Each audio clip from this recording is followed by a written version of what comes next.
Saan nakakasawa rin ang pandesal sa agahan at kaya naisipan ni Ena na magluto ng champurado. Ayan, no? Sobrang lapot nga yung pagkakagawa. Kasi nga, purong malagkit ang ginamit. Walang halong bigas. At syempre, ang nilagay na kokwa, yung padala ni Esi na Godiva na 72% na cacao chocolate. So, napakasarap. Saka ang sarap ng chocolate na to kahit na mamait-mait. And of course, pag walang Alaska evap ay hindi masarap ang champurado. At yan din ang nagpapalabnaw kahit na super lapot na yung pinakamalagkit niya o yung champurado niya, basta malagyan ng Alaska evap o kahit anong klaseng gatas na evap, ay isa yan sa nakapagpapasarap ng champurado.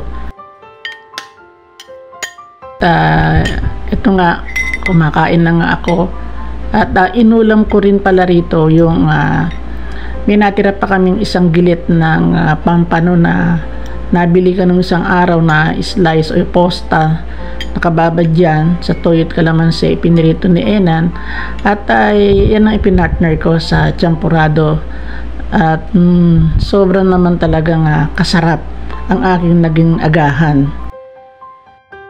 Kasi hindi ba nga masarap nga yung tuyo, di ba? Tuyo o danggit sa champurado, yan ang aming natirang isda, kaya yung ko pinartner sa pinosta na pampano na yan. At yan, humerit pa nga ako ng mga 4 na kutsara at nilagyan ko uli ng evap at ako ay medyo ginanahan. Bagamat bawal din naman sa akin na kumain ng maraming ganyan dahil bigas din ng champurado o yung malagkit, ginanahan ako. Nasyahan kayo sa aking breakfast at see you in my next vlog. Thanks for viewing. Bye bye na.